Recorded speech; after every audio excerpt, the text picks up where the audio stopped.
ఓం శ్రీ సాయిరామ్.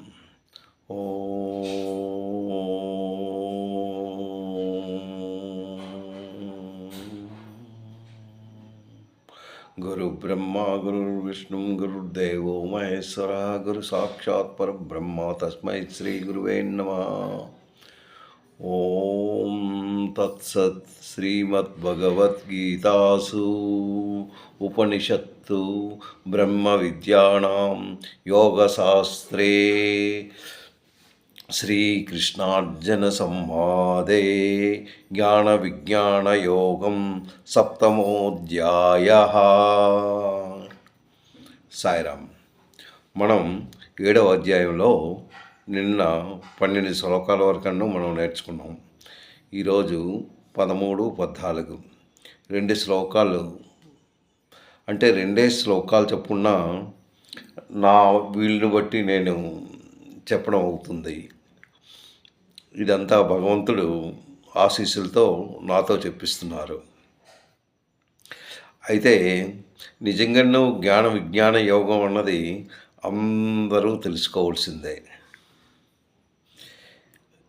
ఈ జ్ఞానాన్ని తెలుసుకోకపోతే భగవంతుని తాలూకా ఆయన శక్తిని కానీ, ఆయన తత్వాన్ని కానీ, ఆయన రూపాన్ని గురించి కానీ, ఆయన గురించి మనం అస్సలు తెలుసుకోలేము. ఆయన గురించి కానీ మనం తెలుసుకోకపోతే మన జీవితం వ్యర్థం. ఏదైతే మనం చేస్తున్నామో, ఏదైతే మనం జీవితంలో అనుభవిస్తున్నామో, ఒక ఆనందం అవ్వని, దుఃఖం అవ్వని, ఏదవ్వని జీవితాన్ని నడిపిస్తున్నవాడు భగవంతుడే. ఈ ప్రాణం ఉన్నంత వరకే, ఈ జీవం ఉన్నంత వరకే, ఈ బాడీ ఉన్నంత వరకే ఆయన తెలుసుకోగలుగుతాం. ఆ తర్వాత మనం ఎంత గింజుకున్నా, ఏం చేసినా మళ్ళీ జన్మ అంటూ ఉన్నదో లేదో మనకు తెలియదు. కానీ ఈ జన్మలో మనం ఏంటి తెలుసుకుంటున్నాము అన్నది, అది మనకు మనస్సు సంతృప్తి చెందాలి. ఆ మనస్సు సంతృప్తి చెందినప్పుడే మనకి ఒక ఆనందాన్ని కలుగుతుంది. ఈ జ్ఞాన విజ్ఞాన యోగం అన్నది ప్రతి శ్లోకం, ఒక్కొక్క శ్లోకం ఒక్కొక్కటి ఒక్కొక్క విధంగా భగవంతుడు చెప్తూ వచ్చాడు. అది జాగ్రత్తగా మనం వినాలి, చాలా జాగ్రత్తగా వినాలి. అంటే మనం ఎప్పుడైతే ఈ జీవితాన్ని ఈ బాడీ తీసుకున్నామో, మనం అనుభవిస్తున్నాం, ఎన్నో మనం అనుభవిస్తున్నాం. ప్రతిదీ మనం అంటే ఒక సుఖాన్ని కోరుకుంటున్నాం, ఈ బాడీ తాలూకా సుఖాన్ని కోరుకుంటున్నాం. అలాగే అది పూర్వజన్మ సుకృతంతో ఆ సుఖాన్ని కూడా మనం పొందుతున్నాం. ఎప్పుడైతే సుఖాన్ని మనం ఈ బాడీతో మనం పొందుతున్నామో, ఒక ఆనందాన్ని కూడా మనకి ఉద్భవిస్తుంది. ఆ ఆనందము అన్నది మనం అనుభవిస్తూ, ఇంకా నాకన్నా ఇంకొకరు లేరు, నేనే గొప్పవాడిని అన్న అహంభావం మనిషిలో అది గుచ్చుకుంటూ నేను ఇంకొకరితో ఎందుకు, నేను వాడికన్నా గొప్పవాడినే కదా, నేను ఆ చిన్నవాడితో మాట్లాడడానికి నేను ఎందుకు మాట్లాడాలి, అది క్వశ్చన్ మార్క్స్ అన్నీ వస్తుంది. ప్రతిదీ డౌటే, ప్రతిదీ ఒక చింతే. అంటే సుఖం దుఃఖం రెండు కలిసి ఇవి కదులుతూ ఉన్నాయి మన జీవితంలో. కానీ ఈ జీవితం ఇంకా వెళ్తుంది. అంటే మన పూర్వజన్మ సుకృతంతో మనకి ఫైనాన్షియల్గా ఇబ్బంది లేకుండాను చక్కగా ముందుకు ఎప్పుడైతే పరిగెడుతున్నామో, ఇంకా నాకన్నా వీరుడు, నాకన్నా ఇంకొకడు లేడు కదా అన్న భావనతో భగవంతుడిని మనం మర్చిపోవడం జరుగుతుంది. నీవు అంటే ఏమిటి అని ఎవడైతే తెలుసుకుంటాడో, ఆ భగవంతుని కార్యక్రమాలు ఎవరైతే తెలుసుకుంటారో, ఆ భగవంతుని గురించి ఎవరైతే తెలుసుకుంటారో వాళ్ళే ధన్యులు. ఇది నిశ్చయం. అయితే మనం ఇప్పుడు శ్లోకంలోకి వెళ్ళిన తర్వాత మనం 12వ శ్లోకంలో ఏంటి నేర్చుకున్నాము అంతా ఎందుకు మనం ఇలా ప్రవర్తిస్తున్నాం, మన ప్రవర్తనలో ఏమైనా మార్పులు వస్తున్నాయా? ప్రతి ఒక్కరికి సత్వ రజ తమో గుణాలతో అవి వస్తున్నాయి. ఎప్పుడైతే సాత్విక గుణంతో ఉన్నాడో వాడు ఒక మంచి దారిలోకి వెళ్తున్నాడు. దానికి అడ్డగా రజోగుణం వస్తుంది, అంటే అహంభావంతో ఉంటున్నాడు. ఎప్పుడైతే ఆడు అహంభావంతో ఉన్నాడో వాడికి బ్యాడ్ ఎలిమెంట్స్ అన్నది ఇంకా ఒక్కొక్కటి వాడిలో కలుగుతూ ఉంటాయి. అది ఇంకో దారికి తీసుకెళ్తూ ఉంటుంది. అలాగే తామస గుణాలు అయితే ఇంకా మరి చెప్పనవసరం లేదు. వాడు ఎప్పుడూ చెడ్డగానే ఆలోచిస్తాడు కానీ మంచిగా ఆలోచించడు. ఎవరినైనా చెడ్డగానే భావించుకుంటూ ఆ ఎదుటి మనిషిని బాధపెట్టే లక్షణాలు వాడికి ఉంటాయి. ఆ ఎదుటి మనిషి బాధపడుతూ ఉంటే వీడు సంతోషిస్తూ ఉంటాడు. ఈ గుణాలతో మిమ్మల్ని అంటే ఈ గుణాలతో ఉన్నారు అందరూ. ఎప్పుడైతే ఈ గుణాలతో ఉన్నాయో, ఈ గుణాలు తాలూకా లక్షణాలు ఎక్కువగా ఉన్నాయో, భగవంతుని జ్ఞానించడం కానీ, భగవంతుని తలుచుకోవడం కానీ, భగవంతుని కార్యక్రమాలు వినడం కానీ, అన్నిటికీ అవి అంటే మనసుకు నచ్చదు. ఎందుకు నచ్చదు అంటే వీడికి అహంభావం ఎక్కువగా ఉంది, అది పెరుగుతూ ఉంది. ఎప్పుడైతే పెరుగుతూ ఉంటుందో భగవంతుని సన్నిధిలో వెళ్ళడానికి వాడికి మనస్సు అంగీకరించదు. అయితే భగవంతుడు ఈ 12వ శ్లోకంలో ఏం చెప్తున్నాడంటే, ఏ చైవ సాత్వికా భావా రాజసాస్తమసాశ్చయే మత్త ఏవేతి తాన్ విద్ధి నత్వాం తేషు తే మయి అనేసి అంటున్నాడు. అంతే ఈ ఏవైతే సాత్విక రాజస తామస గుణాలు ఏవైతే భావాలు ఉన్నాయో ఇవి అన్నీ ఎందుకు వస్తున్నాయి? అవి పూర్వజన్మ సుకృతంతో అది ఆ వాసనలు ఇలాగా మళ్ళీ ఈ జన్మలో కూడాను వాటితోనే అవి అలాగా వస్తున్నాయి. ఇది ఏదైతే ఉందో ఇది నావే, కానీ నేను అవి కావు. ఇది నేను సృష్టించినవే, కానీ నేను దానికి బాధ్యుడిని కాడు. నాకు అవి ఏమీ అంటావు, జస్ట్ సృష్టించి వదిలేను. మీ తాలూకా బుద్ధి, మీ తాలూకా ఇది మీరు దాన్ని అర్థం చేసుకుంటూ వాటికి దూరంగా ఉంటారో దగ్గరగా ఉంటారో అంటే వాటికి దూరంగా ఉంటే మంచిదే. అంటే దగ్గరగా ఉన్నప్పుడు ఎందుకు దగ్గర అవుతున్నారు, ఎందుకు దూరం అవుతున్నారు అంటే మీ తాలూకా ఆనందాన్ని బట్టి ఏదో ఒక ఆలోచన పడుతూ దాన్ని దూరంగా చేసుకుంటున్నారనమాట. అది ఇక్కడ సాత్విక రాజ అంటే భావాలు నా నుండియే కలుగుతున్నాయి, కానీ నేను వాటికి దూరంగానే ఉన్నాను, నాకు దానికి ఎటువంటి సంబంధం లేదు అనేసి ఈ త్రిగుణాతీతుడు ఎవరు? ఈ 3 గుణాలు సృష్టించిన వాడు భగవంతుడే. నేను దానికి దూరంగానే ఉంటాను అనేసి 12వ శ్లోకం చెప్తూ 13వ శ్లోకంలో ఇప్పుడు ఏం చెప్తున్నాడో మనం విందాం.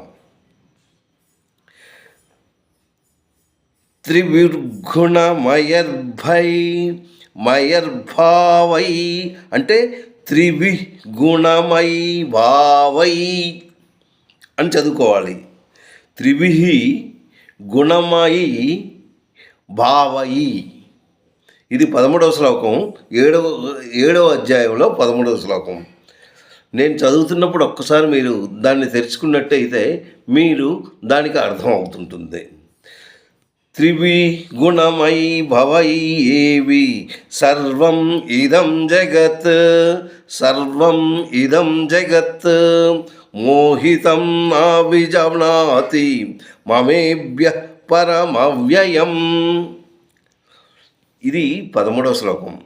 ఇది ఎంతో అంటే మనం అర్థం చేసుకోవాలి, కానీ ఇది అందరికీ చాలా ఇంపార్టెంట్ అయింది. ఏంటి ఈ 3 గుణాలు? ఏంటి ఈ త్రిగుణాత్మకమైన ఈ ఏంటది? దీని తాలూకా కార్యం ఏంటి? సాత్వికం అంటే ఏంటి? రాజసం అంటే ఏంటి? తామసం అంటే ఏంటి? దీని తాలూకా కార్యరూపాలు ఏంటి అన్నది అందరికీ తెలిసినవే. ఇంతకుముందు మనం శ్లోకంలో తెలుసుకున్నాం దీని గురించి. అంటే ఈ ఈ గుణాలు ఎలా ఉంటాయి అనేసి మనం ఒకసారి చర్చించుకుంటే, జగత్ అంటే ఏంటి? మొత్తం ప్రపంచంలో ప్రాణంతో ఉన్నవి. అందులో ముఖ్యంగాను మానవ రూపం. ఇది ఈ ప్రాణంతో ఉండి వాడు ఏంటి పరిగెడుతున్నాడు? వాడు మనస్సు ఏంటి? వాడు మనసును ఎందుకు ఇలా పరిగెట్టిస్తున్నాడు? దేని గురించి పరుగులు తీస్తున్నాడు? ఆనందం కావాలి. ఆ ఆనందం గురించి పరుగులు తీస్తున్నాడు. వాడికి ఏంటి అంటే శాంతి అన్నది లేదు. సో ఈజ్ రన్, అంతే, పరిగెట్టడమే. దేని గురించి పరిగెడుతున్నాడు అంటే ఆనందం గురించి పరిగెడుతున్నాడు. నేను నేను నేను నాది, నేను నాది నాది నాది, నా వస్తువు నా వస్తువు నా వస్తువు నా వస్తువు అనుకుని పరుగులు తీస్తూ ఉన్నాడు. ఆ వస్తువులు ఏంటి? అది సాత్విక, అది పెర్మనెంటా? నీకున్న నువ్వు కట్టుకున్న ఇంట్లో ఏవైతే సోఫాలు, వస్తువులు, మంచి మంచి బెడ్స్ ఇవన్నీ ఉన్నాయి, ఇవన్నీ నీకు పెర్మనెంటా? ఇవన్నీ నీవా? ఒకసారి నువ్వు ఆలోచించుకో. దానితో ఎందుకు పరిగెడుతున్నావు? ఎందుకు దానికి ఆ వస్తువుతో నాకు ఈ వస్తువు వచ్చింది, ఇది చాలు అని ఎందుకు అనుకోవట్లేదు? ఆ వస్తువు కాక మరొకటి వస్తువు కావాలి. దానితో సంతృప్తి లేదు. అంటే మనిషి సంతృప్తి లేకుండా నన్ను పరుగులు తీస్తున్నాడే. ఎందుకు పరుగులు తీస్తున్నాడు అంటే వాళ్ళలో ఏంటంటే ఈ గుణాలతో కూరుకుపోయి ఉన్నాడు. ఈ త్రిగుణాత్మకమైన ఈ గుణాలు, ఈ 3 గుణాలను, అది ఈ జగత్తు ప్రాణంతో ఏవైతే ఉన్నాయో మానవులు,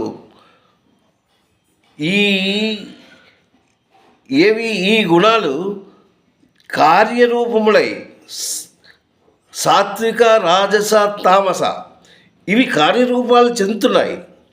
ఇవి చెందుతూ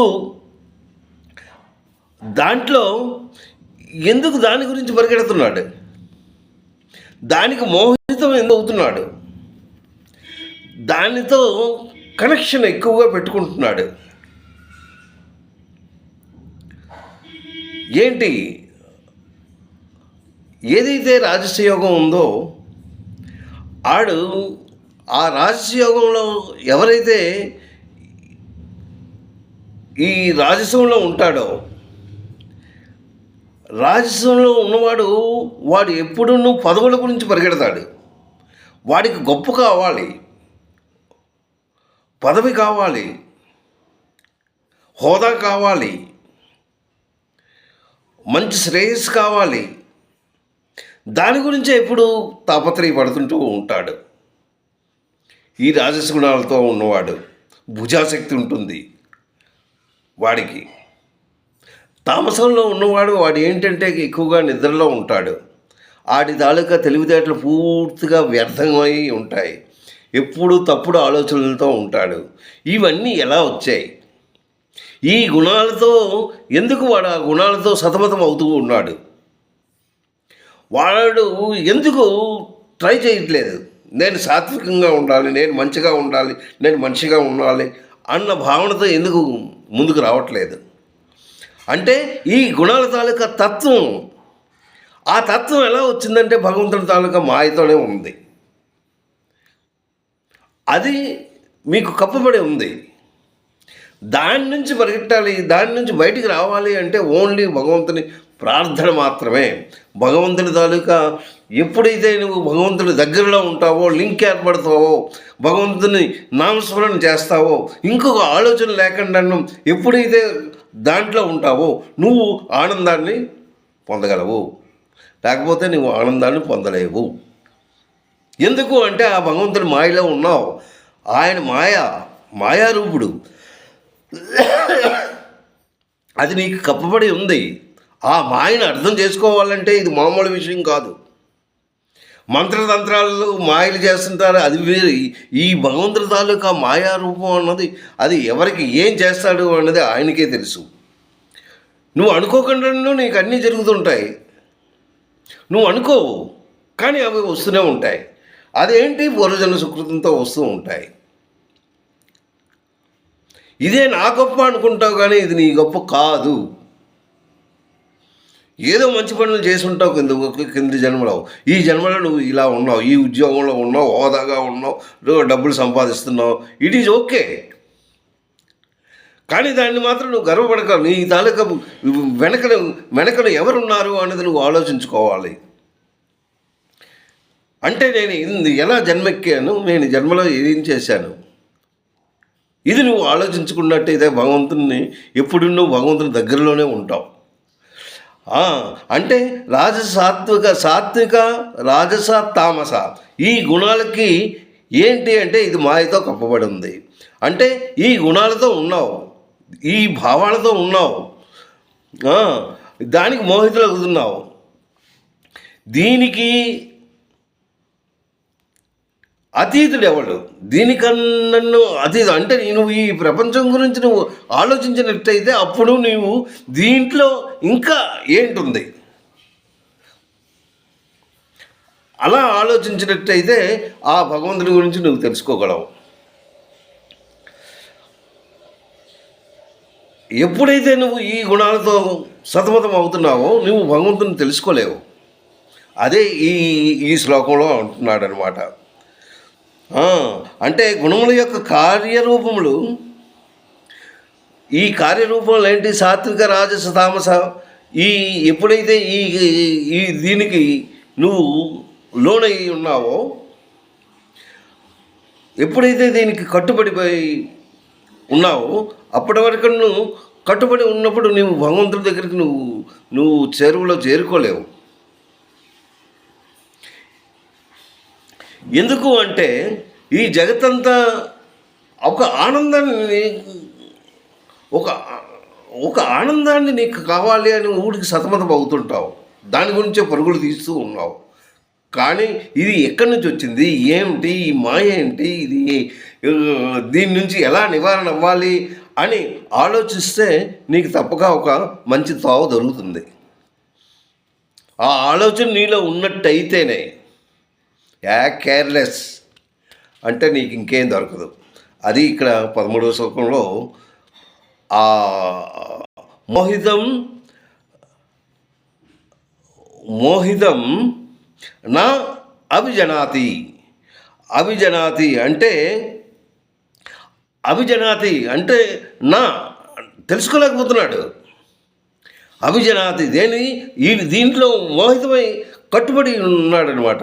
కానీ అది ఎందుకు ఏంటి అనేసి ఆలోచిస్తూ ఆ భగవంతుని ఈ సర్వశక్తిమంతుడైన ఆ భగవంతుని తలుచుకోవడంలో సతమతం అవుతూ దాన్ని దూరంగా ఉన్నాడు. నా అభిజానతి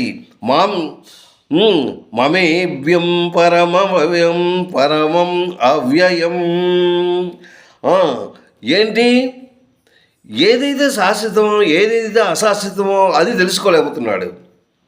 వీడికి ఉన్న వస్తువులన్నీ శాశ్వతమని అనుకుంటున్నాడు. ఏదైతే శాశ్వతమో దాని గురించి ఆలోచించడం లేదనమాట. దాని గురించి ఆలోచించినట్టయితే వాడు తప్పక విజయవంతుడే అవుతాడనమాట. దాని గురించి ఆలోచనే లేదు.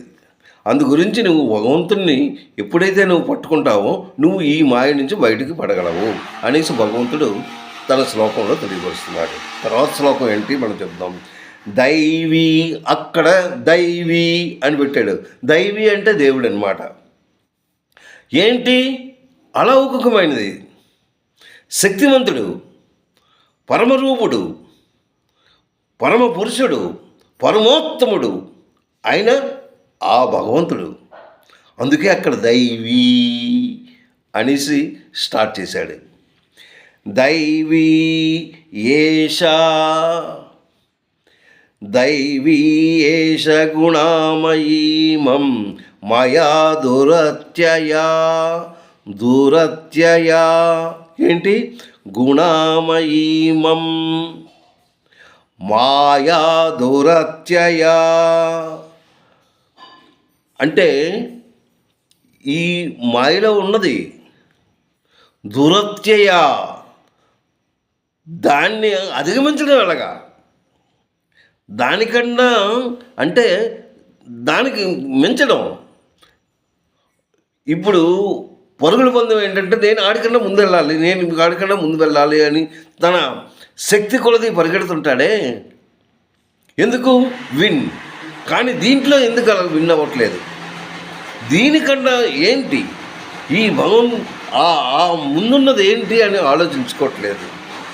అందుకే దైవీ, ఆ భగవంతుడి గురించి ఏదైతే పురుషోత్తముడు ఉన్నాడో ఆ పురుషోత్తముడి గురించి ఆలోచించకుండా గుణమయ్యి ఈ గుణాలతో సతమతం అవుతున్నాడు. ఏ గుణాలు? సాత్విక, రజో, తామస గుణాలతోని. దురత్యయ, దీనికి అధిగమించడం ఎలాగా?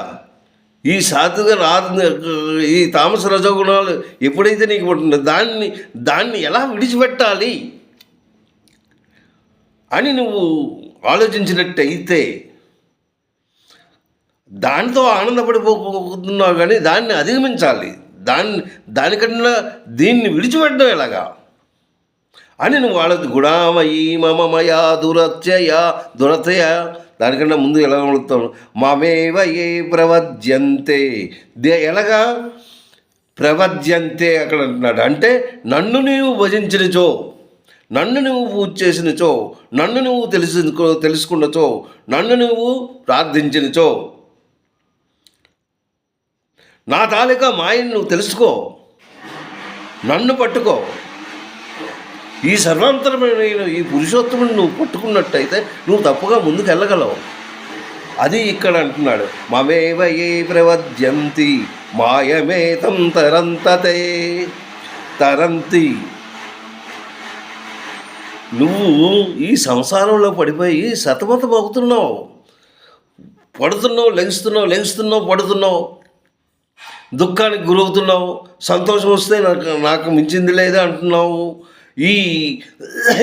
ఏవైతే ఈ వస్తువులు ఇవి పెర్మనెంట్ కాదు, శాశ్వతము అశాశ్వతము అని నువ్వు ఆలోచించుకోవట్లేదు. ఇదే శాశ్వతము, ఈ ఇల్లే నాకు శాశ్వతము, ఇది మహా ఆనందము, నేను 5 మేడలు కట్టాను, నాకు ఇది చాలా సంతోషము, నేను దీంట్లో ఉండిపోతాను అంటే నువ్వు ఇంకెన్నాళ్ళు ఉండగలవు? ఆ తర్వాత ఎక్కడికి వెళ్తావు? Where you wants to go, where you will go. ముందే చెప్పాడు కదా నీకు చావు అన్నది లేదు అన్నది. అది నువ్వు ముందు తెలుసుకో. ఈ బాడీ ఉన్నంత వరకే ఇవన్నీ, నువ్వు బాడీ పోయిన తర్వాత ఏమీ లేదు, అన్నీ విడిచిపెట్టి వెళ్ళవలసిందే. ఎక్కడికి వెళ్తావు అన్నది నువ్వు ఎప్పుడైతే జ్ఞానాన్ని నువ్వు సంపాదిస్తావో అప్పుడు నీకు తెలిసిపోతుంది where you want you will go అనేసి. అది తెలుసుకోవాలి అంతే. మాయమేతం, మాయ కేవలం నిరంతరము, మాయ ఏవం, నన్నే నువ్వు తలంచుకో. నేనే పురుషోత్తముడిని, నేనే సృష్టించిన వాడిని, నాదే ఇదంతను, ఈ ప్రకృతి ఇదంతను నాదే. ఇది ఎప్పుడైతే నువ్వు తెలుసుకుంటావో అప్పుడు నువ్వు ముందుకెళ్ళగలవు.